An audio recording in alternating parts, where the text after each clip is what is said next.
Hi everybody, welcome back to another video.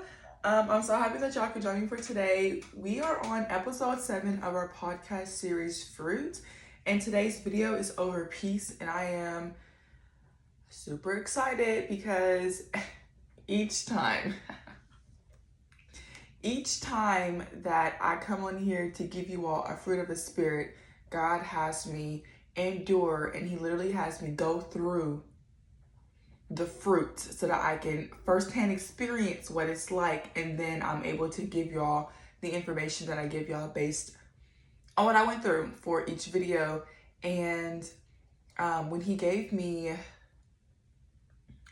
peace for this video, because I let him give me which fruit of the spirit to give me for each video, like let him lead me in that.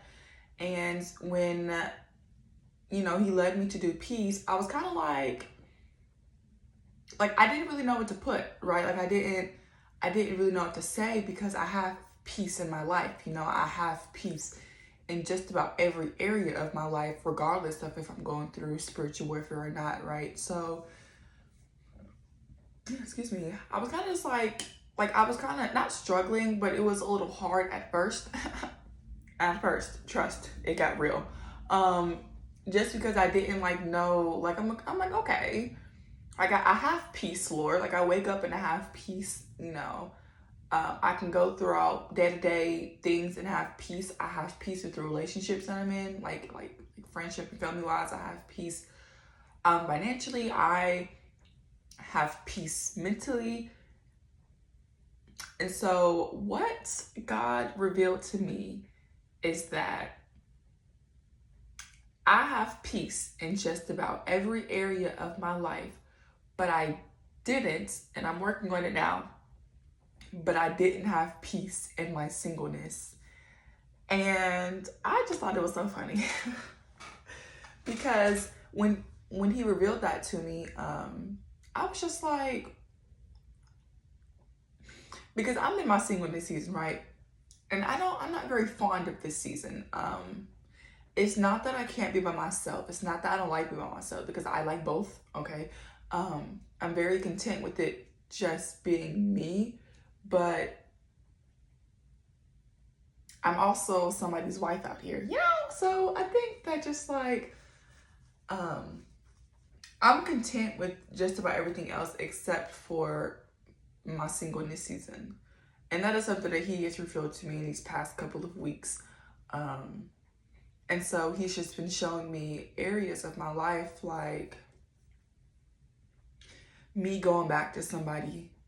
And it wasn't even that I was attracted. Like, somebody I used to talk to and date, and it wasn't even that I went back because of attractions. It's because I went back because I wasn't content with just being single, that I do want and I desire a relationship. But a relationship with intent, a relationship with the foundation being God, a relationship where we can build, a relationship with God as the foundation, with him as the center. And this person in this relationship that I went back to, the foundation was not God. And although I tried to implement God into this relationship, into this newly found situation I found myself trying to get back in, I know God, but this person does not. So it's not that I'm forcing God in his life, because he knows of God, but he does not know God relationship-wise, So me being in a relationship once upon a time with this person, and God not being the foundation, because God wasn't even my foundation in my life, in the sense of I just didn't know who God was. And so the relationships, like friendship-wise, and even family-wise, and jobs-wise that I had in my life, the foundation was not God. And so now, being reborn in Christ, the foundations in the relationships that I have in my life required, exclamation mark, must have God in it. Otherwise, I don't want it. And so I found myself telling God that I no longer wanted to wait for what he had for me, in terms of my man. But I told him I was pretty frustrated and I was annoyed, and I was irritated, and I was even mad at God. I don't know why I'm tearing up, y'all. Oh my gosh. And it's okay to be those things with him. He can take it. He wants you to go with him. Go to him with these feelings that you have and these desires that you have. He has placed them in us for a reason. And I found myself just like feeling all these emotions. And it got to the point where I told him, I don't even want what you want from me no more. I don't want that person that you want from me because you're taking too long. And I said that. I was like, you're taking too long. I don't want to wait for it no more.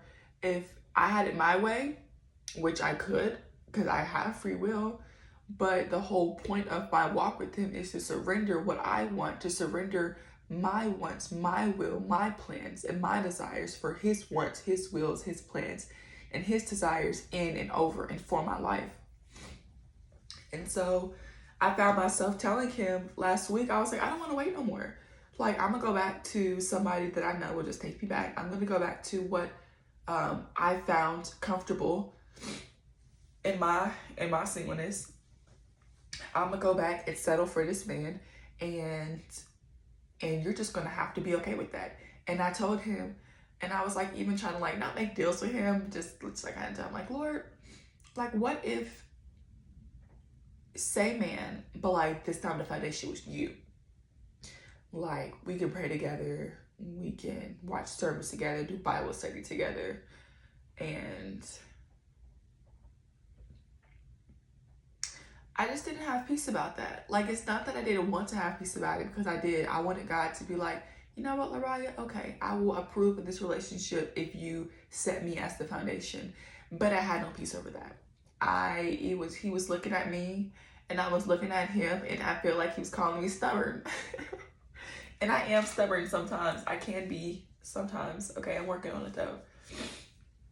But I feel like he was just like, that's not what I want for you. And he told me, that's not what I want for you. I have someone for you. I want to help you and walk with you through this. I want to help you be content in your season, your single season. And I want to be able to show you what it's like to have peace in me in your singleness season. And so that is something that I have been just walking with and just pondering on, how can I do that? It's definitely a walk, and it's definitely a journey. It's not always easy. Like, I am a girl, like I have wants. I desire to be in a relationship, but not just any relationship. Like, even being with this person, I just, like, this wasn't like, I didn't even have feelings for it no more. Feelings for him no more. I wanted it because I could have it right then and there. And I didn't want to wait for what God wanted for me. So, this episode is on peace, but talking about peace and singleness. So, what is the definition of peace? Let's jump into that, because we done talked about a little something. But the definition of peace is freedom from disturbance, the interruption of a settled and peaceful condition, tranquility meaning calm. So once more, the definition of peace is freedom from disturbance, the interruption of a settled and peaceful condition. I'm going to break this down, how this applies to me. I'm going to break it down how it applies to me in my life or my situation. So, freedom from disturbance. You can have, like, my mind is at peace. I have peace in my mind. I have peace in my faith and knowing I can trust God, that I can rely on him, that I can walk with him, that he'll carry me, and that he will provide. I have peace in that, okay? Freedom from disturbance. I'm not disturbed in my singleness, but I'm not exactly at peace in it. So to break down freedom from disturbance, I have in parentheses, the interruption of a settled and peaceful condition. Initially, in my singleness, I am to be in a settled and peaceful condition. And what does the enemy do? He steals, he kills, and he destroys. So this is something that God pointed out to me. And he used, I think a TikTok video, like a pastor was talking to talk to me and say this, but he was saying, like the dude in the video, he's basically saying that you can have everything that you want, you can have everything that you need, but that the devil will make you focus on the one thing that you don't have. And I had to think about that. Like, I have everything I want, I have everything I need. God has brought me this far. There's one thing I don't have. He gave me the car, he gave me the place to stay, he gave me the roof, the clothes, the food, he's gave me the friend group, he's given me everything. It's one thing I don't have yet. I have the business even. It's the relationship. I have everything but the relationship. So what did the devil do? Lariah, God gave you everything but that relationship. He doesn't want you to be happy. He doesn't want you to be in covenant. He doesn't want you to be in a marriage. He doesn't have a person for you. He could care less about how you feel. He doesn't care about your desires. So all of these are seeds that the enemy can place in your mind, especially in singleness, but even outside of singleness, with whatever you're going through. These are seeds that the enemy places inside your head to get you to focus on the one thing that you don't have. What did he do with Eve in the garden? Told her, God don't want you to be as knowledgeable as him and know everything like he does. If you eat this fruit, your eyes will be open. Eve had everything. She had the fruit, she had the tree, she had the garden, she had the husband even, she was in purpose. And the devil got her to take her mind off of everything that she already had and everything that she could do and everything that she could eat and touch, to focus on the one thing that God said not to do. To focus on the one thing. And for me, that one thing is singleness. It's not that God is saying you can't have a man, you can't have a husband. He's just saying wait. And I was in the car driving, and he had given me a word about healing. And how it's not the surgery that takes forever.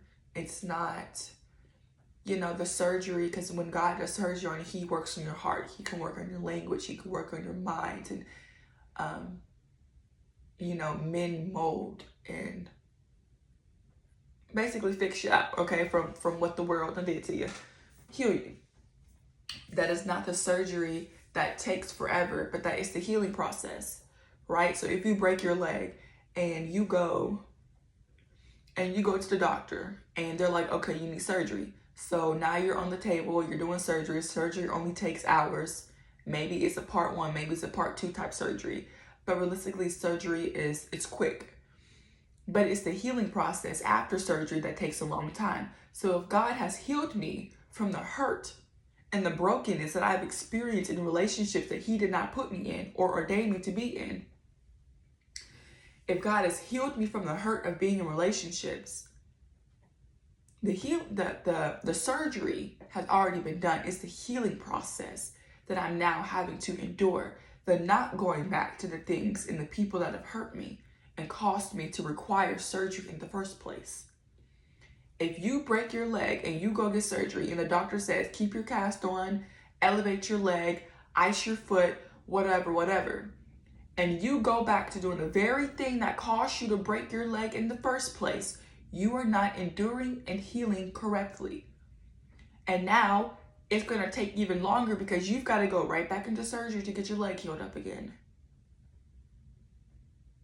It's not the surgery that takes forever. The surgery can be done with. He can already fix up that thing. It's the healing process after that you have to endure and be patient with. And I can be healed from the people, and I can be healed from the words, and I can be healed from the actions. And the wounds are, God's already sealed up the wounds. But now it's the healing process of having to unravel and relearn what a good, healthy relationship looks like. And God is showing me that. So if I go back to the people that have hurt me, I'm reopening wounds that's going to require me to have more surgery, which means that the healing process is going to take even longer. I'm going to delay my own healing because I keep going back to the very things that have hurt me.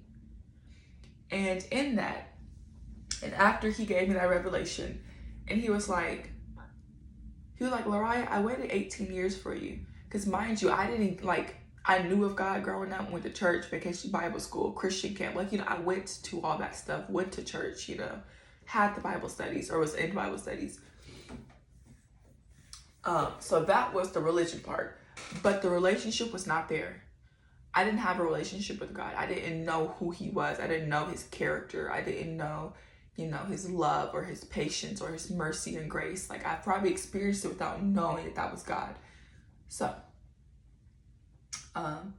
it was, oh my gosh, I'm 20. I'm 20. I turned 21 this year. Anyways, so it wasn't until I was 18 and I was in a relationship with somebody and I just felt like I want more. Like, this can't be what he has for me. So it wasn't until I was 18 that I gave God my yes, that after all that knocking he'd been doing and all that waiting and all that wooing and pursuing, I finally gave him my yes, and I finally began to be in a relationship with him. And he was like, Lariah, I waited 18 years for you.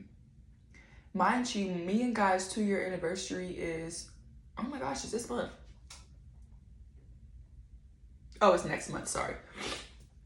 Me and Guy's 2-year anniversary is next month in May. So it's almost, next month to be 2 months. Next month to be 2 years. God's like, I've been waiting for you for 18 years. You've been walking with me for almost 2 years. You've been in a relationship with me for almost 2 years. I've only had you for 2 years. And you want me to give you away to somebody else already. So imagine waiting for somebody for so long. 18 years, that's dedication, honey. Because me personally, I would have moved on a long time ago. I'm not waiting 18 years. But he was just like, imagine waiting 18 years for somebody, pursuing somebody, knocking on somebody's door, and you finally get them. And then it's not that they no longer want you, but that they want more than you. And what more can you have than God, honestly? But he was like, I waited 18 years for you, and, to have a relationship with you. And you've decided that I just wasn't enough for you, that you wanted more. And then not only how does that make God feel, but can you imagine waiting for something for so long and you have it? And then after, having it, you want something else, just like that. So I had to realize how that made God feel. And I'm like, oh, I'm sorry. I wasn't trying to make you feel like that. I was just thinking about what I wanted and not about the fact that you want me all to yourself. But he just wants me all to himself. And it doesn't mean forever. It just means, can I have some time with you first? Can we grow more together first? Can I prune you more first? Can I heal you more first? Can we walk and have more conversations together first? Can you walk with me a little bit longer before I give you to somebody else? Because mind you, God is our first husband. So if I'm not even looking at guys, not that I'm not looking at him as my husband, but if God is our first husband, and me is already okay, where's my heavenly, my earthly husband at? Where's he at? And think about how that makes our first husband, how God feels. And it's okay to want the relationship. It's okay to desire these things, but he is our first husband first. And it's okay if God is not selfish, but he wants you out of himself. So I had to, he kind of broke that down for me. I've been waiting for you for 18 years. I just want you out of myself right now. And then I'll give you away to who I have for you. So that is something. And then tranquility, another definition of peace, meaning calm. I feel like I've been pretty calm, in a lot of seasons and even in singleness. Calm, but I've been impatient because it got to a point where I no longer wanted what God wanted for me. And I just started doing things out of my own will and doing things because I could. So Ezekiel 37 says, I'll make a covenant of peace with them that will hold everything together, an everlasting covenant. I'll make them secure and place my holy place of worship at the center of their lives forever. I'll live right there with them. I'll be their God. They'll be my people. So to break that down a little bit, I'll make a covenant of peace with them that will hold everything together, an everlasting covenant. Meaning that this is a promise, okay? This is a promise that God will make a covenant of peace with us, his people, his children, that will hold everything together, an everlasting covenant. I'll make them secure and place my holy place of worship at the center of their lives. So I need to first be secure in God. His holy worship, his holy place of worship needs to be at the center of my life. I need to be consistent with that. I need to make sure I have peace with him first and be secure in God first. And he says, I'll live right there with them. I'll be their God. They'll be my people. So just making sure that you're secure with your relationship with God, making sure you're secure with it just being him. Because what if he's like, you know, I don't have a husband for you. What if you're supposed to be a Paul? Okay, I don't want to be a Paul. And honestly, I don't think I have it in me to just be a Paul, to live my life with the purpose of not being married. And like, I want a family and kids. That is something I desire. I feel like that's something he's given me the desire to.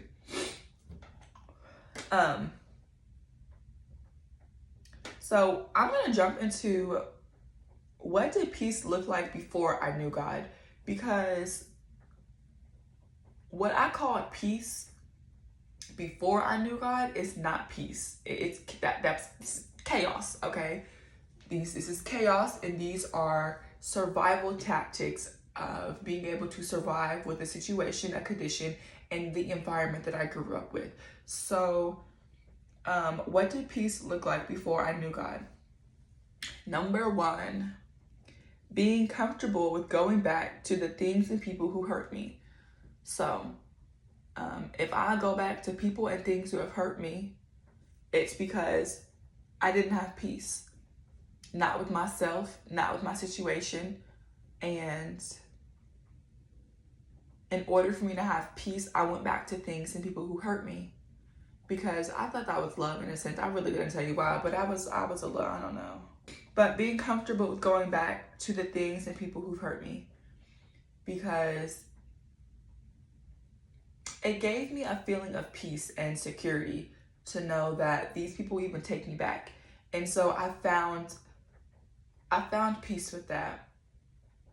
And so I found myself jumping in and out of relationships because of that. Like the moment it would get rocky, or that, you know, we would start to argue, then I would try to like, okay, we need to chill out because this is not cool. Number two, smoking a blunt. I'm gonna be honest with you, because God delivered me from smoking, and I think this year will be like 2 years. I don't think I'll ever pick up weed again. Like, I just don't. Like, I think that I would trip out. Not like, I don't know if I ever tried it again, but having to realize that was something that I used to avoid my problems and avoid what really happened as a kid and avoid the things that I've been through. So for me, peace looked like smoking a blunt. But if you, instead of picking up a blunt, go to prayer to God. You had a long day at work. Instead of picking up a blunt, go to God. Talk to him about your day at work. If you had an argument with your man or your woman, instead of picking up a blunt for peace, for a clear mind, for comfort, go talk to God about that. Go pray to God about that. Turn on some worship music, right? So not avoiding the situation that you're in or your actual but being able to find peace in God and not in things of this world, which would be weed. Number three,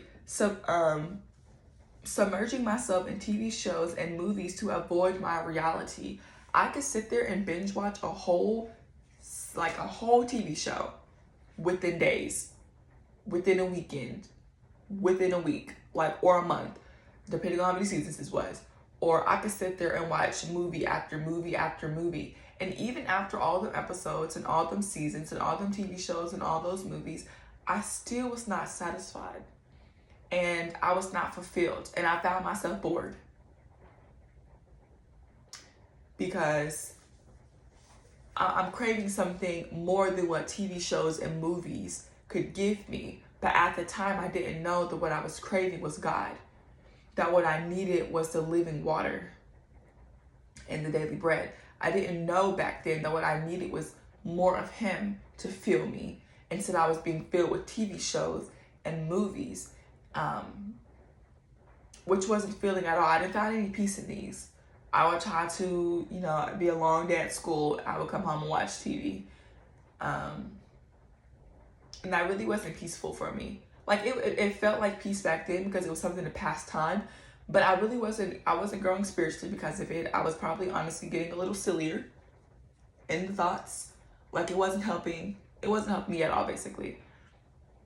Number 4, people pleasing. What did peace look like before I knew God? People pleasing. Whenever there was friction, whenever there was drama, whenever there were complications, whenever there was beef or arguments with friendships, friend groups, relationships, even my parents,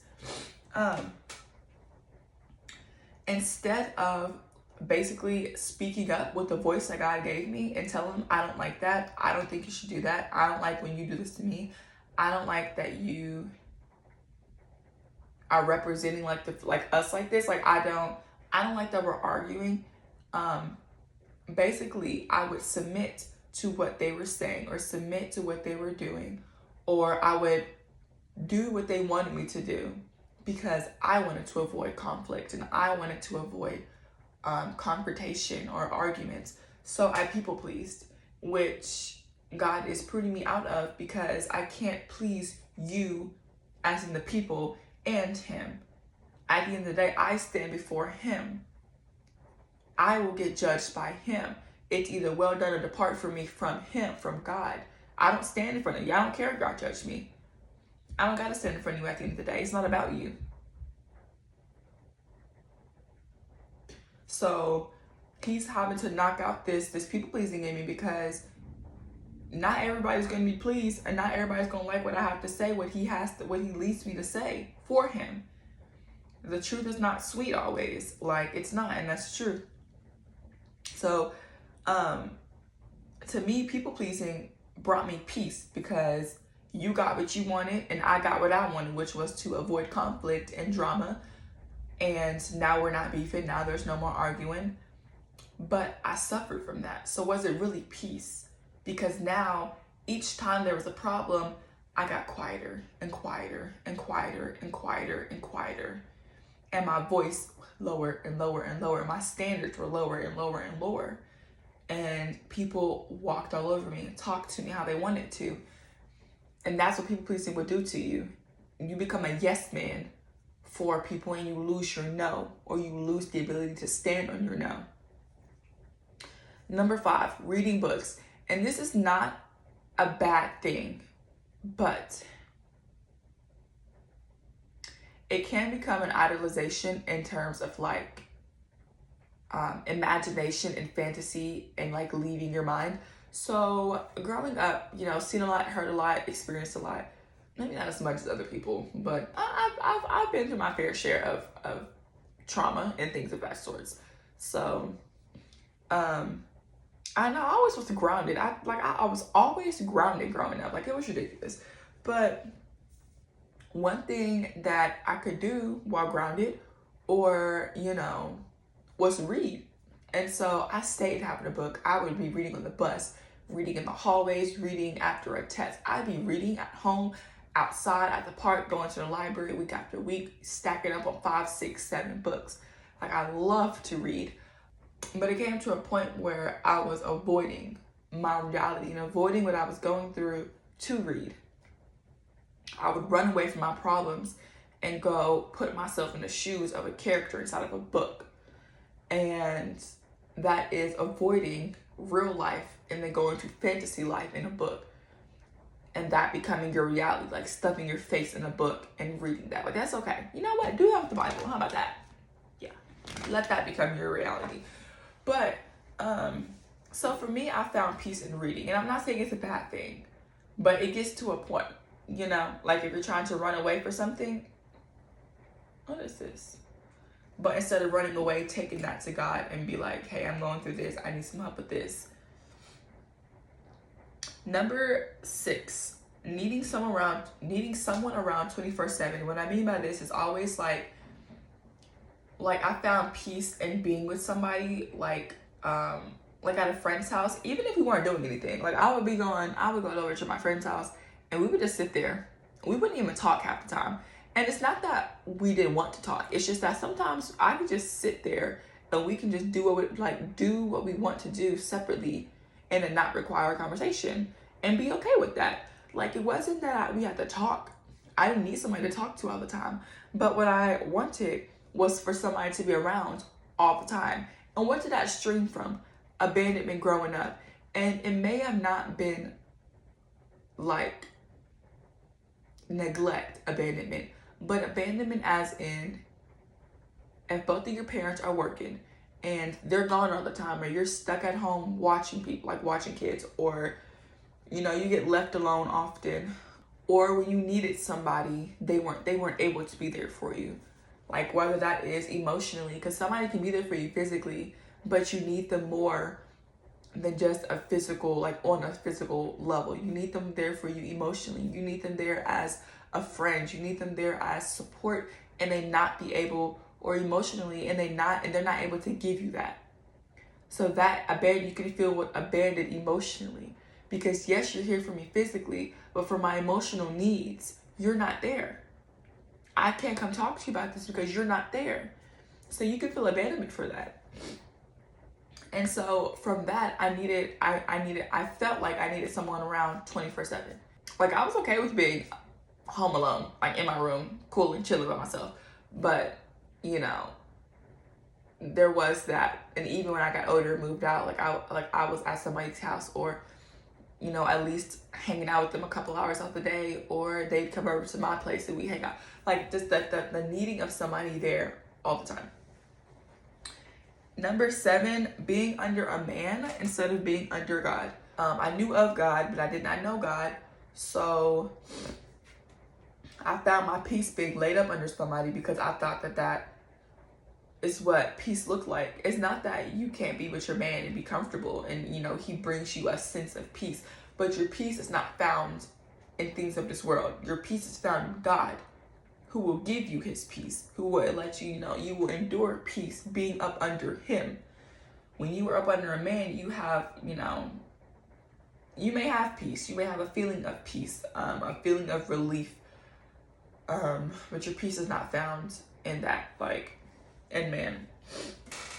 So I found peace in being up under a man. Whether that was even hanging out, it didn't have to be a relationship. It could have been a friendship wise. I could be at your house and we'd be hanging out.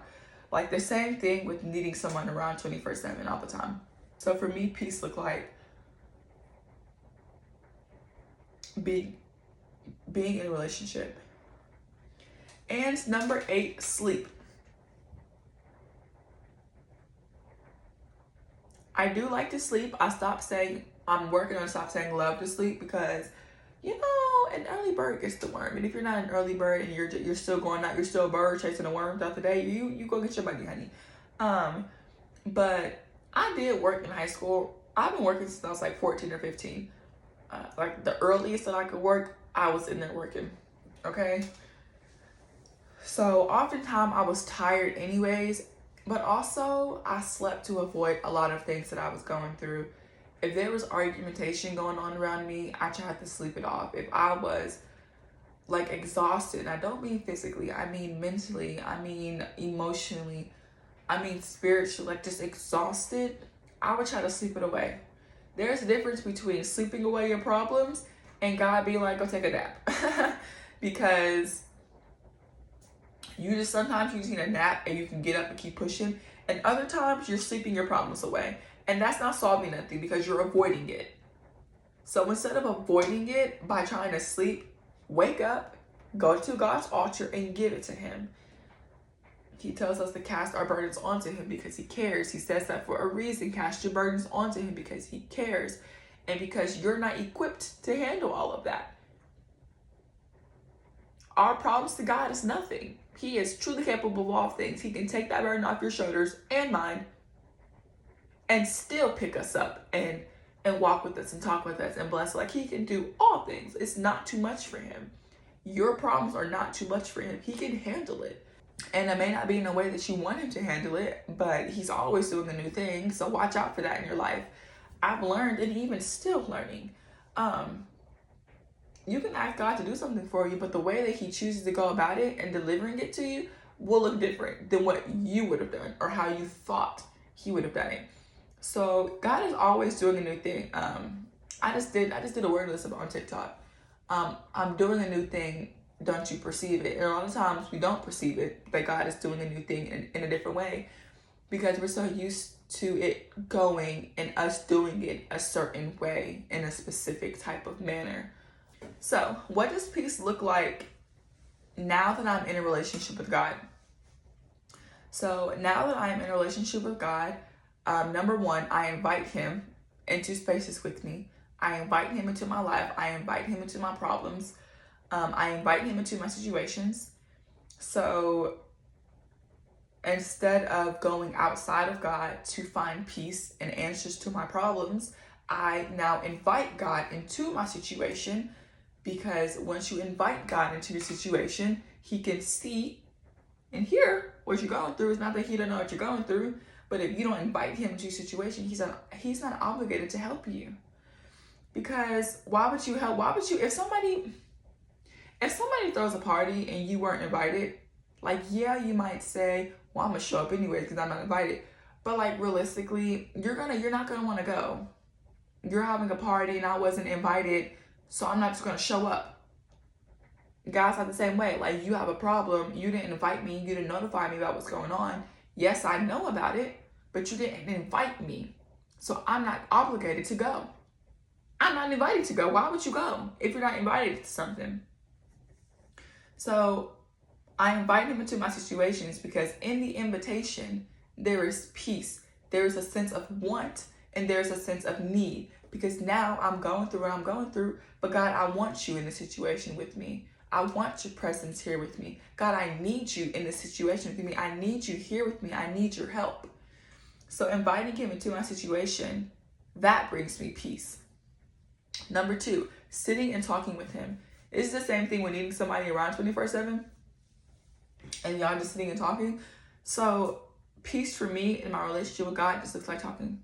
Oh, my church says trust God. I don't know if I've seen that or not. But I can just sit and talk with him, and I could be overwhelmed, and then after sitting and talking with him, I have peace now, because I told him what was going on. I told him what was making me feel how I was feeling, and in return, he's given me the peace that surpasses all understanding, because I was able to open up and talk to him. Number three, being able to surrender my will for his. So if you remember, I said at the beginning of this video that I told God I no longer wanted his will in my life regarding a relationship, that I was going to go out and let a man find me, or go out and find my own man and settle for that, because I didn't want what he wanted for me. But even if I would have did that, I still would have been waiting, because I do have standards now being with him. Not that I didn't before, but my standards look different now. Like, man of God is a must. Relationship with God is a must. Being a spiritual leader, the head, is a must. Like, I can't just, so even if, I kept on with my, God, I want what I want for me, basically. I still would have been waiting, because honey, the fish out in these Christian seas, I still would have waited, because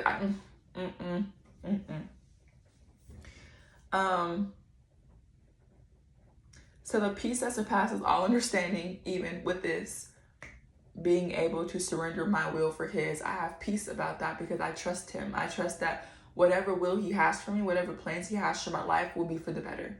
And in return, I get peace for that, because it's about having trust and faith in things you can't see. I can't see who he's going to put me with. I can't see when the relationship or how he's going to plan on, putting that together, but I trust him, and I have faith that it'll all work out for his good. I have faith that whoever he unites me with, that will be great for his kingdom, that will be a ministry itself that we can advance the kingdom because of that and because of our unified relationship. So, number 4, spending quality time with him. And that can look like worship, that can look like singing, that can look like prayer, that can look like reading, that can look like Bible study, that can look like communion. So, spending quality time with him is how I find peace. So, like, it's not that I can't go to the movies or, you know, spend quality time with myself, take myself out to eat or get my nails and my hair and my toes done and stuff. But it's wanting God to be included, wanting to spend time with him. Because in a relationship, that's what you do. With your boyfriend, with your girlfriend, with your friend, with your parents, with your coworkers. Y'all were talking. Sometimes y'all hang out outside of work together. Or sometimes y'all hang out. Y'all get to know each other. Y'all spend quality time with each other to get to know each other. And so it's the same thing with God. And I find peace in my relationship with him because I'm getting to know him. And each and every day, I am becoming the woman he formed me to be, the woman he knew me to be, the woman he called me to be, the woman he made me to be in my mom's womb. He knew me before, like, anybody else knew me. And so each and every day in my relationship with him, I'm becoming that woman that he designed and created for me to be. And that comes to spending quality time. Number 5, being able to cry to him and him comfort me. I'm not a crybaby, y'all, I promise. But an outlet for me is crying. Like if I'm frustrated or even mad or overwhelmed, I cry. I ain't no shame in my game. Like he gave us tears and tear ducts for a reason, okay? So being able to cry to him and I ask him for a hug and I feel peace. Like literally, I don't know how to describe it. I could be crying, I could be going through it and be like, God, give me a hug. And I feel like I just feel like he just gives me a really big squeeze and I immediately just like have this feeling of peace come over me. So being able to cry to him and him comfort me, whether that is him giving me a hug, whether that is rubbing him my back or reminding me of scripture that can help with what I'm going through. But being able to cry to him and know that he is with me, he hears me, he ain't gonna leave me. You know, he hears me and he sees me. Okay, I'm not forgotten about. He understands and he feels for me too. I think it's number 5 question mark. I don't know. But number 6 is knowing God will not leave nor forsake me. Being okay with being alone with myself. So what does peace look like in my relationship with God? Knowing that God will not leave nor forsake me. I don't know how to say it. That don't sound like peace to you. Knowing that you always got a God, that you always got the God, the only one, who won't leave nor forsake you, who always gonna be with you, who won't let you down or disappoint you. Like, and him teaching me that it's okay to be alone and by yourself. Like, I don't know what to tell you. And number 7, giving him my burdens. So in Matthew 11:28, it says, "Come to me, all you who are weary and burdened, and I will give you rest." I find my peace resting in God. Yesterday he told me to rest, and I rested, but I didn't rest in him. And now I've realized that like halfway through, I was like, okay, God, I'm resting, I'm sleeping, I'm relaxing, I'm watching TV, I'm not doing as much as I could be doing, but I wasn't resting in him. Resting in him means like opening my Bible and reading, talking with him. I could be praying. I could be like working for him because what is it? His yoke is easy and his burden is light. So instead of me working and feeling all burdened, I could be doing work for the kingdom. The yoke is easy and the burden is light. That's rest to me. Like that's not, he's not asking for much. So, but giving him my burdens, like I could be stressed out and there are some things despite, whatever going on in my life that I'm just kind of like waiting on him for. But he's done it before once, twice, 3, 4 times. He's going to do it 5, 6, like he can do it again. I think he's just doing it in a different way this time, and I'm just having to wait on the results of that. But giving him my burdens, because he tells us, come to me, all you who are weary and burdened, and I will give you rest. God will give you rest. God will give you peace. And in his rest, you will have peace. Because he's not going to give you something that overwhelms you and that frustrates you. And number 8, which is the last one. And what does peace look like now in my relationship with God, or in relationship with him? So number 8, in the midst of a storm, trusting that he's got that too. So something my mom likes to say, and something that I have adapted over into my speech too, is that God's got that, he's got that, and he's got that too. So in the midst of a storm, literally, okay, outside it's storming, but also spiritually and emotionally and in transition wise, in the midst of a storm, trusting that he's got that too. That goes back to, I will never leave nor forsake you. That goes back to, come to me, all you who are weary and burdened, I will give you rest. Because in my storm, if I go to God, he'll take my burdens and he'll give me rest and he'll give me peace in exchange for me giving that to him. Give him all of that and he will give you peace back. It's an exchange. If you don't give God nothing, he's not obligated to give you nothing. You give God your burdens, you give God your time, you give God your heartache, you give God your brokenness, he will give you healed. He will heal you. He'll put you back together. He'll pick you on your feet again. He'll give you peace, and the peace that surpasses all understanding. He will give you to that. It's an exchange. So in the midst of a storm, I know that, and I trust that he's got that too. He's got that. He's got that. He's got that too. So if you struggle with finding peace in God, you'll go looking for it in other areas in your life, and it will not satisfy you. So mind you, I didn't have peace in my singleness, so I went back to a relationship that did not benefit me in any way, shape, or form. And I wasn't satisfied with that, because I'm just like, first of all, I was upset at God. And honestly, it was probably rebellion, me going against, because I knew God said, that's not your husband, that's not who I want you to be with. And I told God that I didn't want to wait for who he wanted me to be with. And so out of hurt, because I felt like he didn't care that I was still single, that he didn't care that I have these desires and wants, and he does. But I also didn't know that that was also an attack from the enemy to get me to focus on the one thing that I don't have yet. It's coming. But I have to be patient, and I have to wait, and I have to endure well. It's long suffering, long suffer well. So if you struggle with finding peace in God, you'll go looking for it in other areas in your life, and it will not satisfy you. The relationship I found myself getting back in did not satisfy me. Okay? At the end of the day, I was still hungry for God. At the end of the day, when I want to have a deep conversation about God, when I want to talk to you about what God did, when I want to go to you in prayer, go to you and pray with God, or go to God and prayer about you. When I want to talk about God and all this other stuff, it's not that I can't do that with you, but it's like, you don't want to do that. And I don't really want to do that with somebody who want to do that. So your peace is found in God. It's hard to make sound decisions in life without it.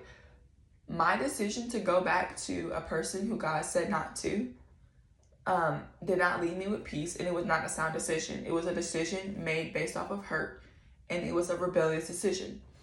And so there was no peace found there, because even with me going to hang out with this person, it just felt like God was just looking at me. And granted, he got me there safely and back, thank you. But I think he was waiting for me to realize, you don't even really want this person. You just want this person because they're convenient for you. You can have them now, but this person's not going to help you grow and get closer to me. This person's actually pulling you from me, because they haven't given their life yet to Christ.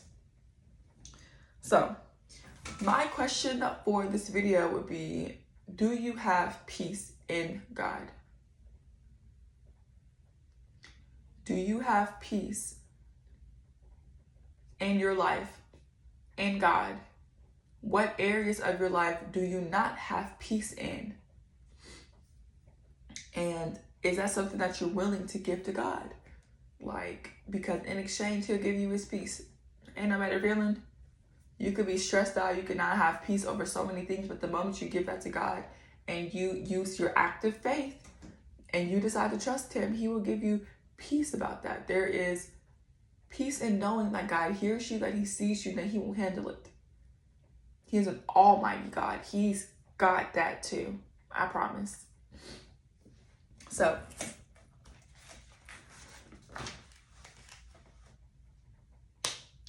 do you have peace with God? And if you don't, I encourage you to ask him to show you what that looks like, because sometimes I think it's easier to say than to actually do. It's easy for me to say, I find my peace in God, but he's had to teach me how to find peace with him, not only in singleness, but in financially and mentally and spiritually. When I am not having the best day, how can I find peace in him? How can I find peace? He's had to teach me these things, because these aren't just things that you're going to wake up one day and be like, hey, you know, this is something that he's got to teach you. How to be content with just him, how to, you know, have peace with him in all areas of your life. And that's something that he is teaching me still. So yes, this was, oh my gosh, y'all. This is episode 7. We have two episodes left. Oh my gosh. Kindness and gentleness, I think I have left. Yeah, I think kindness and gentleness are the next 2 that I have left. Y'all, I am curious on how God is going to use this in my life. Because mind you, each fruit of the Spirit, before I come in here and record, it's a couple weeks or some days that I experience and I go through the fruit and God teaches me a lesson and he teaches me. And then I have my video to give you all. So with it just being gentleness and kindness, you know, when I think of gentleness and kindness, I always think that it's going to be somebody being gentle towards me or kind towards me. But sometimes it's not like that. Sometimes it's me having to be kind to somebody who keeps hurting me, or having to be gentle with somebody who is being rough with me. So sometimes it's not about receiving, but being able to give out these things too. How can I give you kindness? How can I give you gentleness? How can I give you love? How can I endure peace? You know, how can I have patience with you? And it's not about just receiving. It's about being able to give out these fruits too.